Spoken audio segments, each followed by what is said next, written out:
बहुत की नज़रों में खटक रही थी उसकी, मतलब वो अब ये जो 2 इलेक्शन हुए इनसे पहले मतलब इतना नहीं था, उसके बाद और ज़्यादा खटक किया।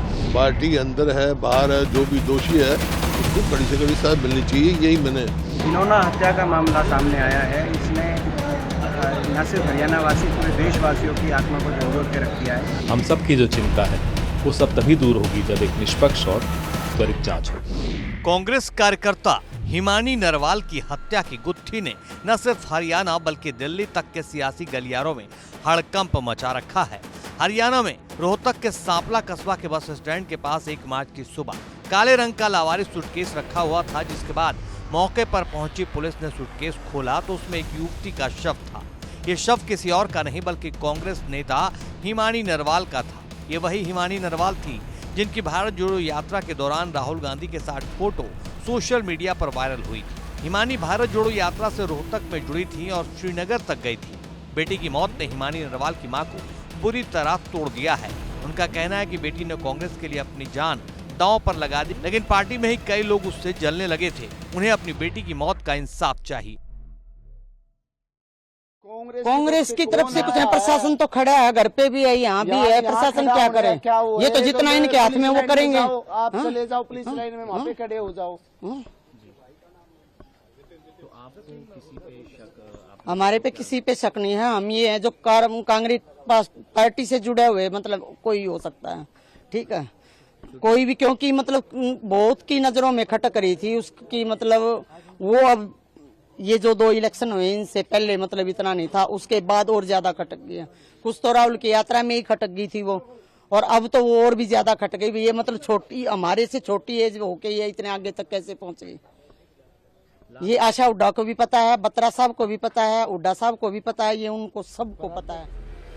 हिमानी की मां ने कहा, मैं बेटी के साथ 27 फरवरी की शाम 4 बजे तक थी। उसके बाद मैं घर से गई हूँ। 28 को फोन किया तो फोन बंद आ रहा था।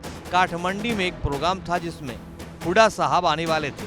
उस प्रोग्राम में उसे भी जाना था। रात के 2-2 बजे तक इलेक्शनों में मतलब औरों को भी साथ ले लेके घर से पैसे फूक के गाड़ियों में रहती थी। उनको ये नहीं पता आज वो बेटी नहीं रही, एक बार उसके घर पहुंचे। रात के 2 बजे घर जाया करती, मैं 2 बजे तक जाग कर उसका इंतजार करती थी।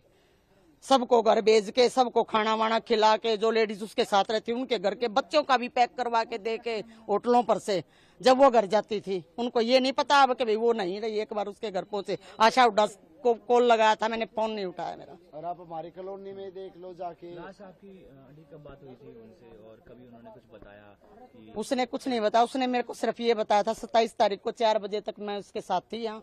मैं दिल्ली 4 बजे निकली हूँ। मैं बस में बैठने के बाद फिर कॉल आया उसका, वहाँ मैंने बस दिल्ली बाईपास से बस पकड़ लिया, मैं जा ली हूँ। फिर मेरी रात को बात हुई है। उसने मेरे को बोल दिया था अगले दिन के लिए, मम्मी 28 हुड्डा साहब का प्रोग्राम है, मैं कल बात नहीं कर सकूंगी, मैं खाली होंगी तो मैं खुद फोन करूंगी। मैं सारा दिन इंतजार करती रही। रात को मैंने कॉल किया तो उसका फोन बंद था। सुबह कॉल किया तो उसका 2 बार खुला, कॉल फॉरवर्ड पता नहीं क्या बोल रहे थे 2 बार, उसके बाद फिर स्विच ऑफ आ रहा था। ये 10 बजे की बात है। अब तक की जांच में ये जानकारी सामने आई है कि हिमानी की हत्या कर शव को सूटकेस में भरकर फेंक दिया गया। हालांकि अब तक पुलिस हत्यारों की तलाश नहीं कर पाई है, लेकिन हरियाणा से लेकर दिल्ली तक हड़कंप मचा। कोई जो भी हो, दोषी तो दोषी है, पार्टी अंदर है बाहर है, जो भी दोषी है उसको कड़ी से कड़ी सजा मिलनी चाहिए, यही मैंने कहा है और ये होना भी यही चाहिए। 28 फरवरी को कहा जा रहा है कि वो आपके इवेंट में भी आने वाली थी। 28 को जो आपका इवेंट, पता नहीं, मैं तो कोई इवेंट हुआ नहीं, मैं तो 28 को गया हुआ था चंडीगढ़। सर, उन्होंने एक बात कही है कि हुड्डा साहब से अपील करती हूँ, मेरी बेटी को न्याय नहीं मिलेगा तो मैं अंतिम संस्कार नहीं करूंगी। ठीक कह रहे हैं, न्याय सरकार का जिम्मेवारी है। मैं दबाव में है, सरकार को तुरंत जो है सुराग जैसे मिल रहे हैं तो उसको तुरंत खुलासा करना चाहिए और इनको न्याय देना चाहिए, सरकार की जिम्मेवारी है। घिनौना हत्या का मामला सामने आया है। इसने न सिर्फ हरियाणा वासी पूरे देशवासियों की आत्मा को झंझोड़ के रख दिया है। एक बार फिर विफल कानून व्यवस्था का उदाहरण हरियाणा से आ रहा है। तो जब तक जांच नहीं होगी तब तक कोई सच सामने नहीं आएगा। हम भी यही मांग कर रहे हैं कि परिवारजनों की जो चिंताएं हैं, हम सब की जो चिंता है, वो सब तभी दूर होगी जब एक निष्पक्ष और त्वरित जांच होगी। Sir, BJP